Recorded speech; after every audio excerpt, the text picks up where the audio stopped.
What if the most dangerous monsters you'll ever face aren't lurking in the shadows, but flying around inside your own mind? In ancient Greece, heroes didn't just battle external enemies.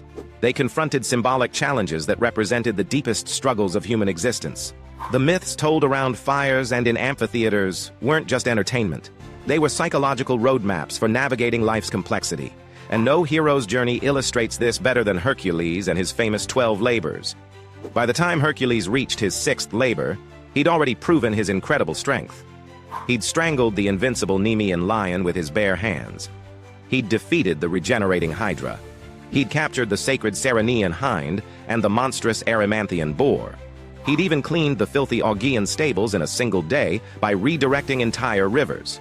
King Eurystheus, who assigned these impossible tasks, was running out of challenges that relied on muscle alone.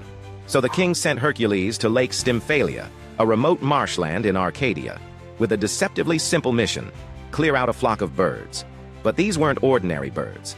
The Stymphalian birds were sacred to Ares, the bloodthirsty god of war. They had beaks made of bronze that could pierce armor like daggers. Their feathers were sharp as blades, and they could launch them at victims like a storm of arrows. Their droppings were so toxic that they poisoned the earth, killing crops and contaminating water. They'd multiplied so rapidly that when they took flight, they literally darkened the sky. They were man-eaters, vicious creatures that had terrorized the region for years. When Hercules arrived at the lake, he immediately saw the problem. The birds nested deep in the marshy forest surrounding the water. The ground was soft, unstable mud that couldn't support his weight.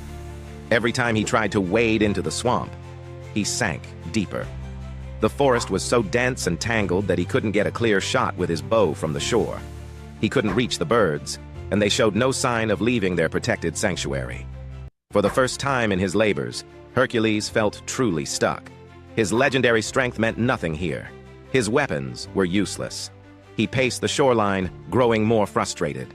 The birds mocked him from their hidden perches, their metallic screeches echoing across the water. Then Athena appeared. The goddess of wisdom had been watching, waiting to see if Hercules would recognize that this challenge required a different approach. She held out a pair of bronze clappers, rattles forged by Hephaestus himself in the divine workshops of Olympus.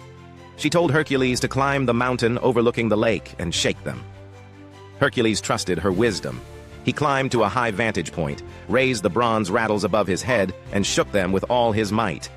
The sound that erupted was supernatural, deafening, a metallic clanging that echoed off the mountains and rippled across the water. It was unlike anything in nature. The birds panicked. Terrified by the noise, they burst from their hiding places in massive flocks, filling the sky